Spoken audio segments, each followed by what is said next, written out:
Perkenalkan, nama saya Wilda Alfarahmania.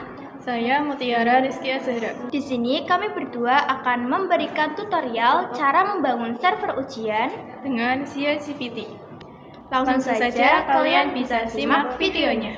Kali ini kita masuk pada bab 3 yang berjudul server ChatGPT. Kita masuk pada materi yang pertama, yaitu penjelasan server ChatGPT. Oke, jadi ChatGPT adalah aplikasi ujian online yang dikembangkan oleh Ahmad Lutfi.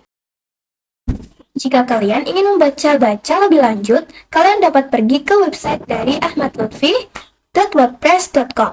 Jadi di sini sudah terdapat penjelasan-penjelasan seperti apa saja soal yang didukung dan masih banyak lagi. Jadi dia dikembangkan menggunakan framework Codeigniter. 2. Install ChatGPT. Pertama, di sini kita upload file ChatGPT-nya terlebih dahulu ke AA Panel. Oke, kita upload.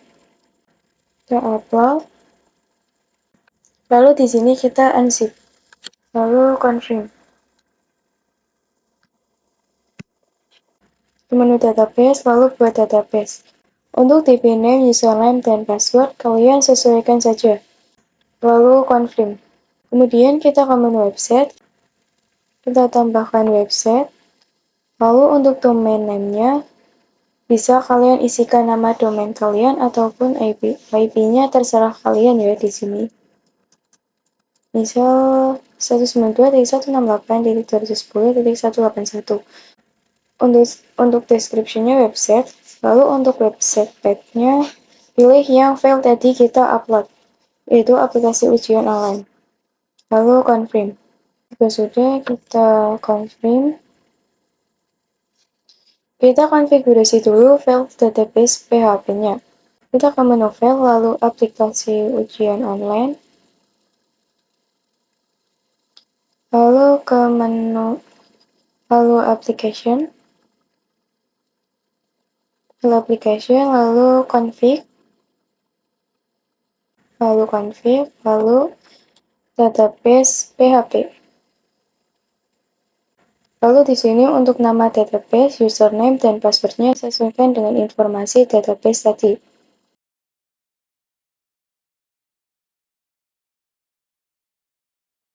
Jika sudah, kita save. Kita ke database, lalu php myadmin, lalu pilih yang public access.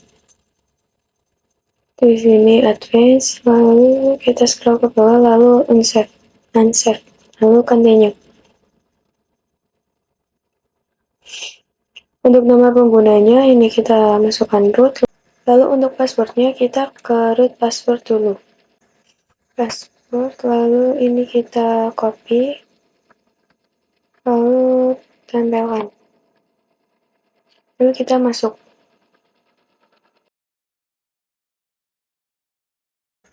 Nah, di sini kita ke database yang kita buat tadi, lalu ke menu import. Dan masukkan file dengan nama tanpa database. Kalian dapat menemukan file ini pada folder ChatGPT yang sudah diekstrak. Kita choose file, lalu pilih filenya. Jika sudah, kita import.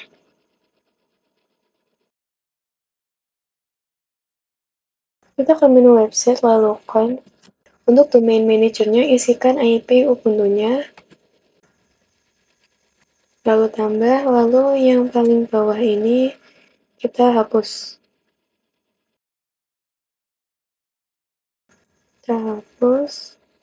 Selanjutnya kita cari IP kita di Chrome. Yang paling belakang kita hapus, lalu enter. Dan inilah tampilan ChatGPT yang sudah diinstal. Kita akan masuk sebagai operator dengan defaultnya admin. 3. Fitur ChatGPT. Pada ChatGPT terdapat beberapa fitur. Yang pertama ada data modul, yang mana digunakan untuk mengelola soal-soal yang akan digunakan pada ujian.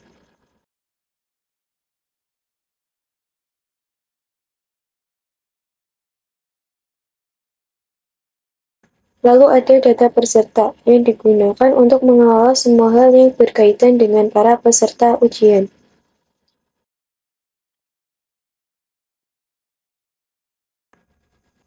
Yang ketiga ada data test, yang digunakan untuk mengelola semua tes ataupun ujian yang dilaksanakan.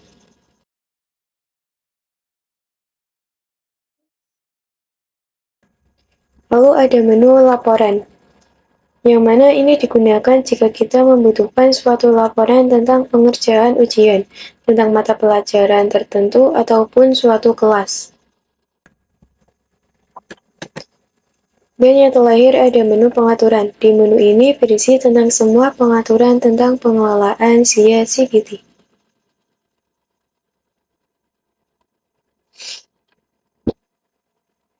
Kita lanjut pada materi yang keempat, yaitu penjelasan menu data test. Oke, langsung saja kita pergi ke menu data test. Di sini ada beberapa menu seperti tambah tes, daftar tes, evaluasi tes, hasil tes, dan token. Pada tambah tes di sini, ada opsi-opsi yang bisa kita sesuaikan dengan kebutuhan tes yang akan dilaksanakan. Kemudian ada daftar tes. Di sini digunakan untuk menampilkan semua tes yang sudah kita buat. Kita juga bisa mengubah atau menghapusnya ya teman-teman. Berikutnya ada evaluasi tes, yang nantinya digunakan untuk mengevaluasi jawaban dengan tipe soal esai. Lalu ada hasil tes yang akan menampilkan secara real-time sesuai dengan jawaban yang sudah dipilih oleh peserta. Pada halaman ini, tes bisa dihapus, diberhentikan secara paksa, dan juga ditambah waktu sesuai dengan kondisi tes. Kita juga dapat memfilter hasil tesnya, dapat mengurutkannya dari nilai tertinggi atau nilai terendah. Dan yang terakhir ada menu token, yang dimana ini digunakan sebagai kunci oleh peserta untuk memulai tesnya. Oke, di sini kita bisa membuat token tesnya secara manual. Ketika kita membuat token, nanti kita dapat mengatur apakah token tersebut akan dibuat untuk semua tes atau hanya tes tertentu saja. Kemudian di sini juga ada generate token, yang nantinya otomatis dibuatkan token oleh SIA GPT. Untuk token yang sudah dibuat akan muncul di daftar token hari ini. Selanjutnya kita masuk pada materi yang kelima, yaitu penjelasan menu pengaturan.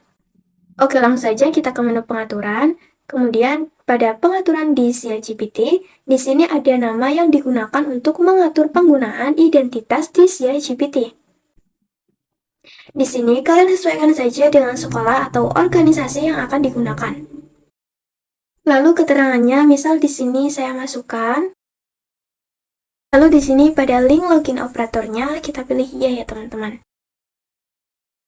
Jika sudah, kita klik simpan pengaturan.